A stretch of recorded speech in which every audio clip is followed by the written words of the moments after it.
and welcome to the Hillbilly Chicken Ranch. I am Susan, your hostess. Today we're doing My Home Apothecary 25, my second entry. There it is the second of three entries that I will be doing, and we're almost at the end of this collaboration. First prize is also our sponsor.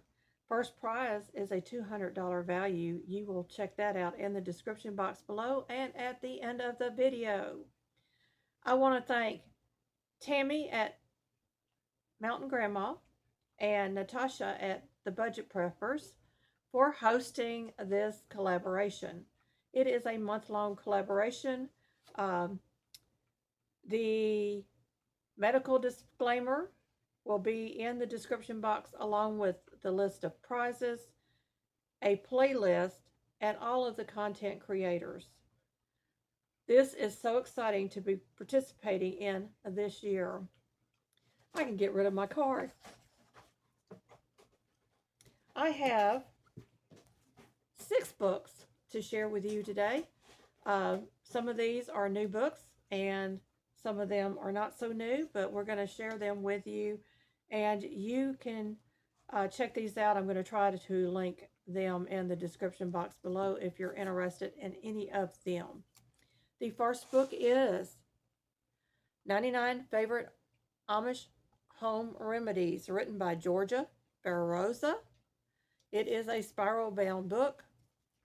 I have just one page marked in this book, but there's so many recipes in here that you can check out. There is a cold and flu tonic on page 16. No pictures, but a lot of great information.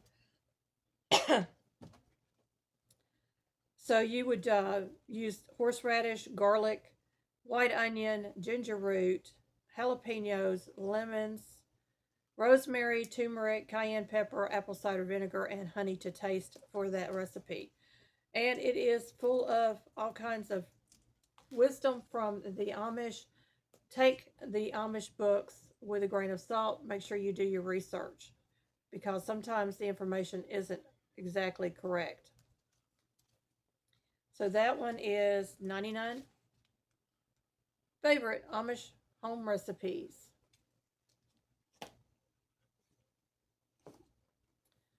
This next book is written by Jordan Rubin with Dr. Josh Axe and Joseph Brasco, MD. It's called The Probiotic Diet.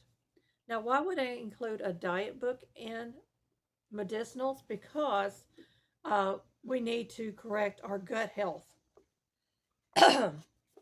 In this book, it talks about high cholesterol. That's found on page 375.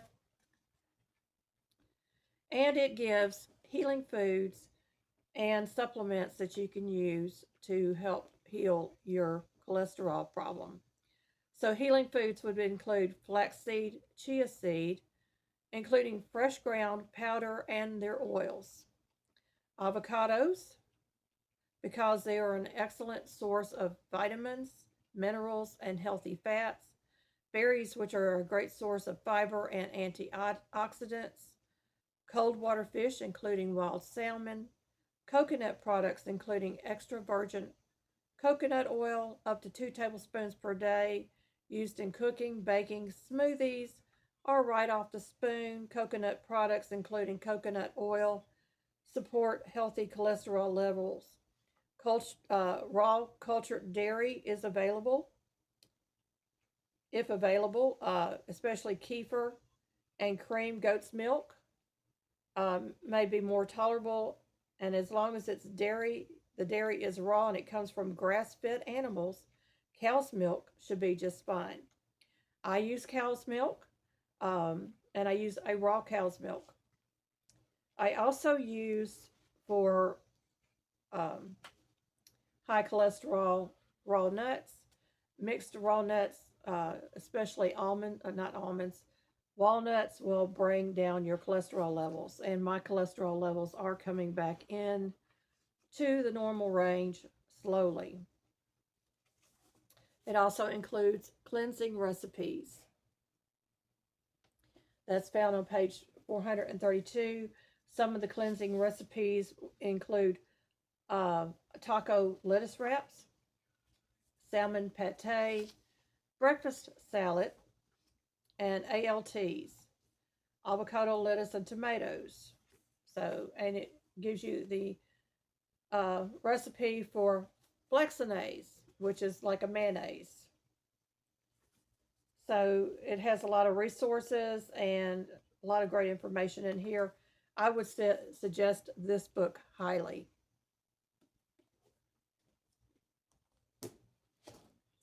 The next book is by Dr. Josh Axe, Ty Bollinger, Jordan Rubin, and it's The Essential Oils, Ancient Medicine.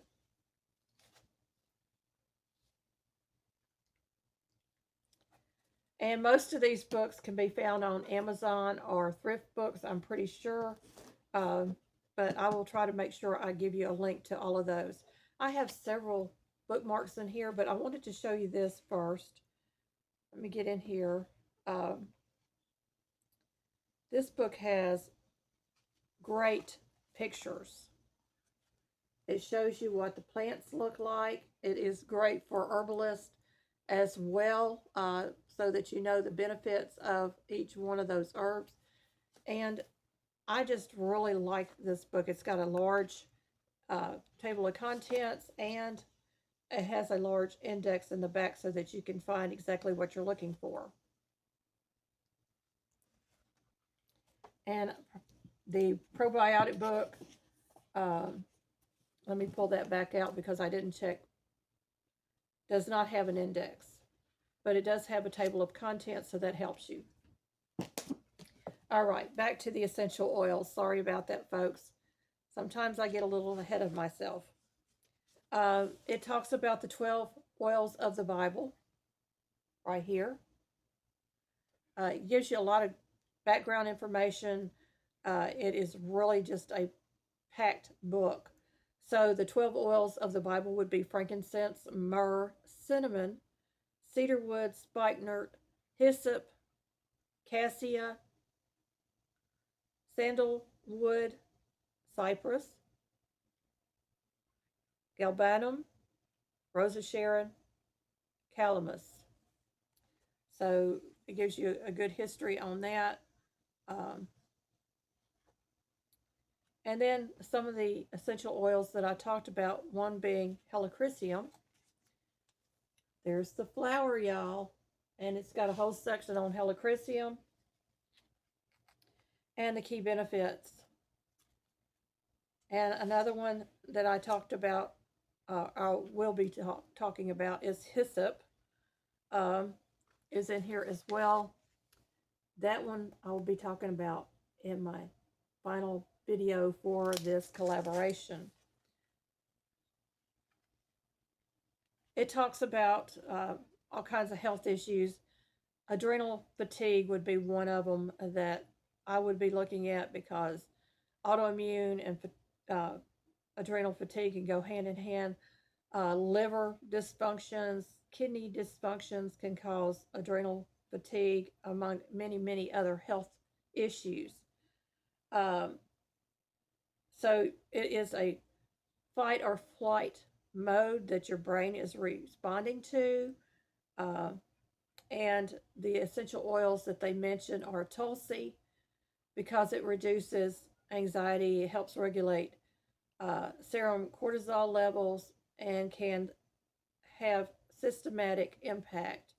Rosemary helps lower cortisol levels and boosts mood and improves your memory. Clove, a powerful anti-inflammatory agent that can boost your energy. And rose is shown to promote calm, relaxation, and decrease blood pressure. They also suggest supplements ashwagandha and B complex. Inflammation would be another issue that I deal with, and it's found on page 308. And essential oils would be frankincense, that encourages circulation and helps decrease symptoms of joint and muscle pain. Turmeric helps relieve inflammation in the entire body, including the joints and the gut. Patchouli can address internal inflammation and conditions such as arthritis and gout. And ginger contains zingberine, gingerols, which have anti-inflammatory properties. And again, suggested supplements would be omega-3s and proteolytic enzymes. One last one that I'm going to share with you is lupus. I do suffer with lupus. Mine was medically induced. Frankincense reduces inflammation and immune reactions. Helichrysum supports the nervous system. Lavender and geranium used to lessen skin inflammation. Ginger and turmeric support gut immune response, that a cause of autoimmune disease. Suggested supplements are omega-3 and bone broth protein powder. I love this book. It's new, along with a probiotic diet book. I have not read through both of these books yet, but I plan to spend a lot of time this winter reading through these books to glean as much information for myself to help heal my body. This next book I picked up at a local thrift store. It's by Maggie Oyster. It's Herbal Vinegars. And I do believe this is an older book. Let me see. I think it was 1984, 1987. It does have a great table of contents, and it does have an index in the back. So this one gives you a history of the vinegar, buying, making, and flavoring your vinegar, growing your own herbs, household uses and hints.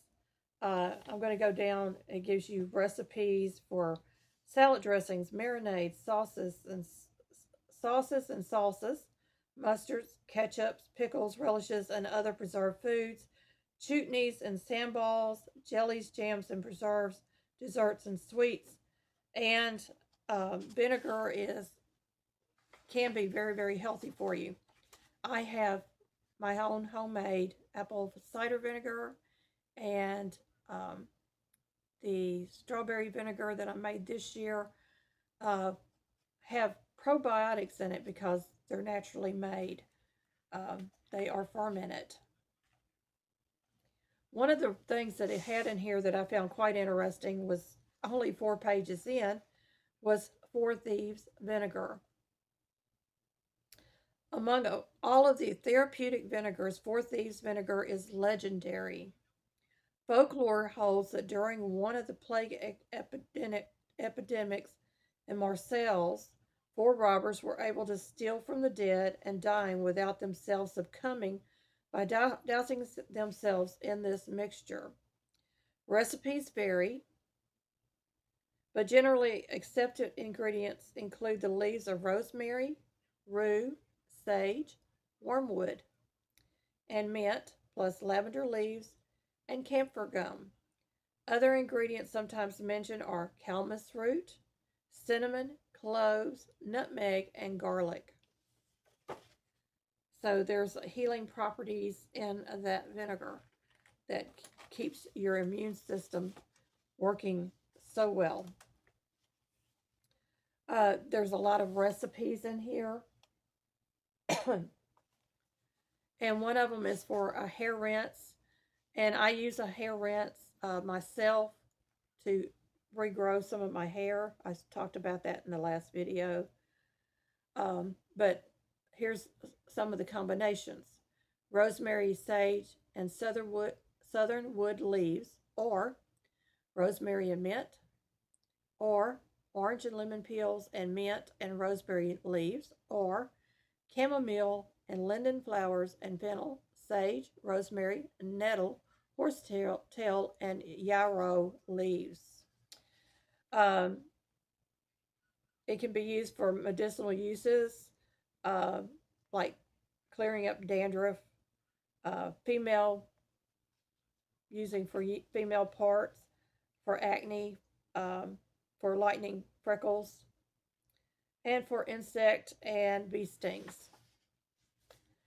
There is a list of therapeutic herbs in here. Um, red clover soothes and heals, and it's also good for women's hormonal imbalances, I believe. Um, honeysuckle is antiseptic and antistringent.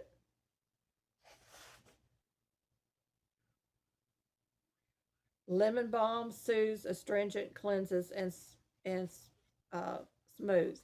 So vinegar can be used in cooking, and I do plan on making my own herbal vinegars for many things, including cleaning herb vinegar, herbal vinegar. The next book has a lot of recipes in it. It is by the Amish again. This book is written by Emma Stone. It is Amish homemade remedies book. It has 40 books in one, plus 3 bonuses included. Over 1,000 plus remedies.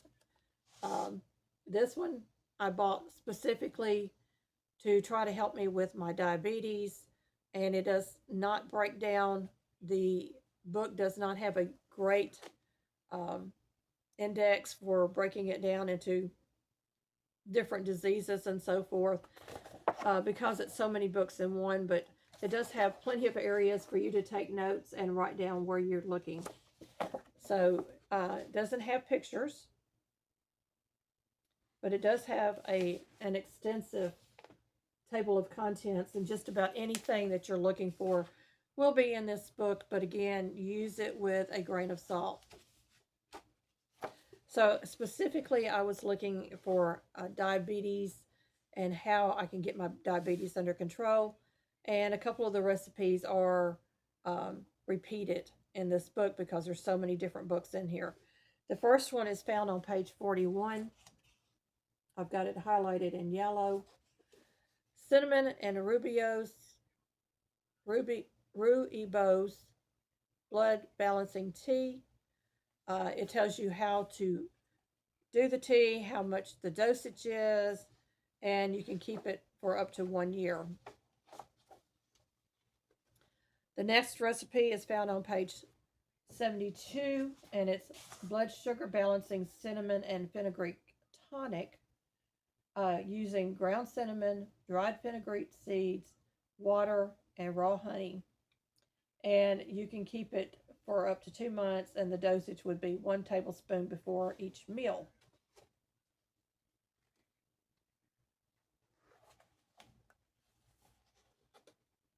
The next recipe is found on page 226. Amish blood sugar balance tonic with cinnamon and fenugreek. This one is cinnamon, fenugreek, water. You can drink a half cup daily for blood sugar balance. Store refrigerated up to 2 days. So you can only use it for 2 days. Also has a liver tonic in here, cleansing tonics, and so forth. Let me get over here. And every page literally is filled with recipes. The next recipe for blood balancing is page 325. Amish cinnamon and cardamom blood sugar balanced tea.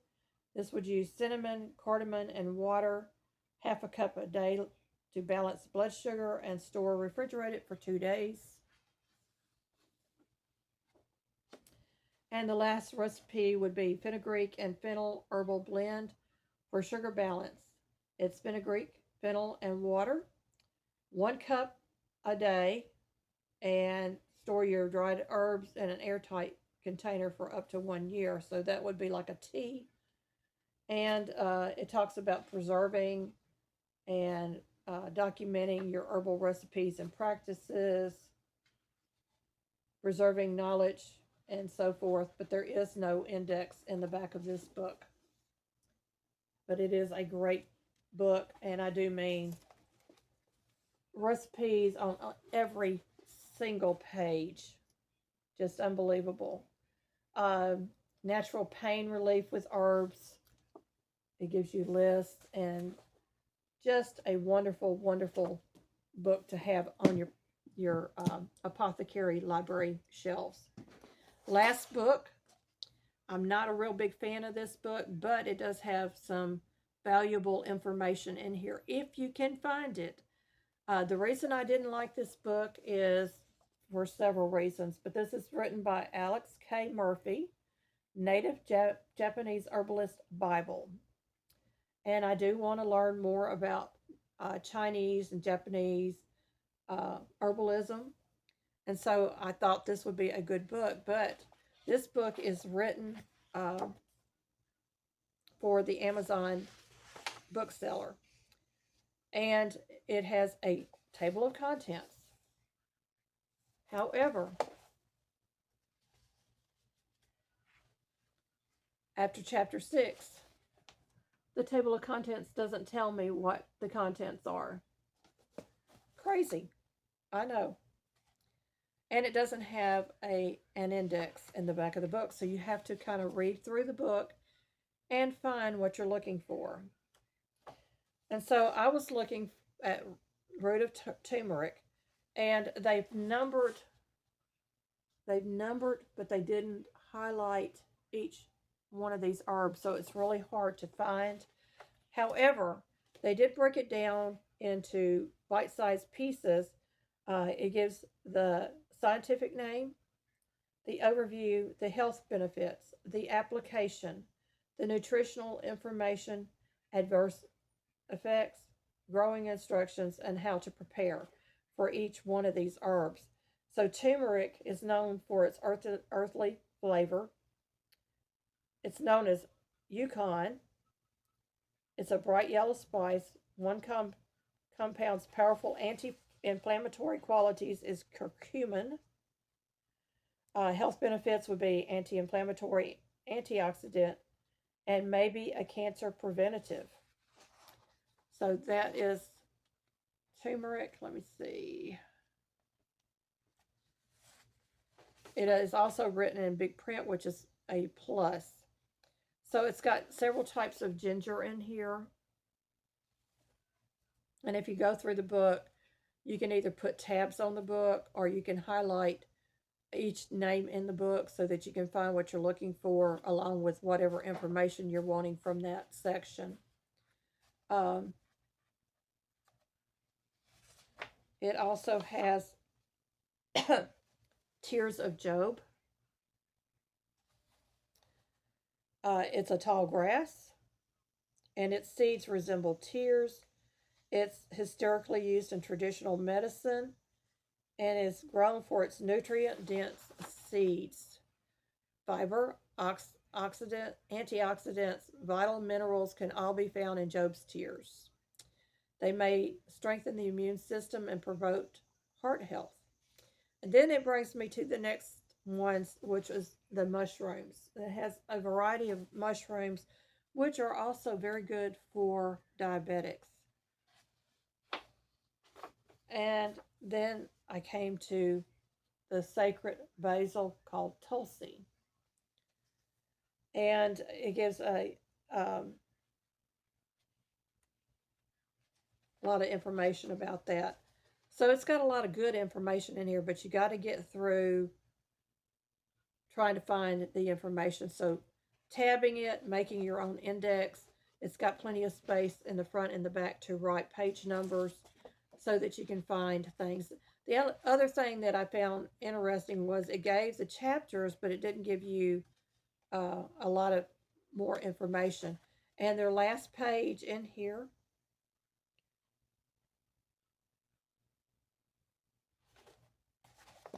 this is why I knew it was from Amazon. The end. Well, folks, that's all I have for you today. I hope that you'll be back because tomorrow I'm bringing you out into my garden.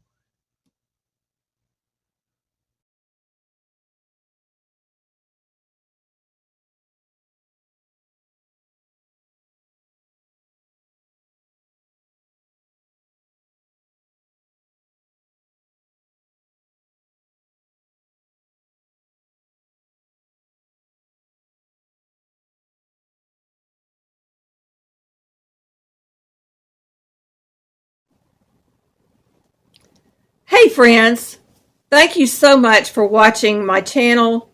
Thank you for the many comments, the likes, the friendships, and for sharing this content out. Take a moment and watch all of the advertisements because that is how I get monetized and get paid. I appreciate each and every one of you for your time and your patience. And y'all, I have this special content over here I think you might like.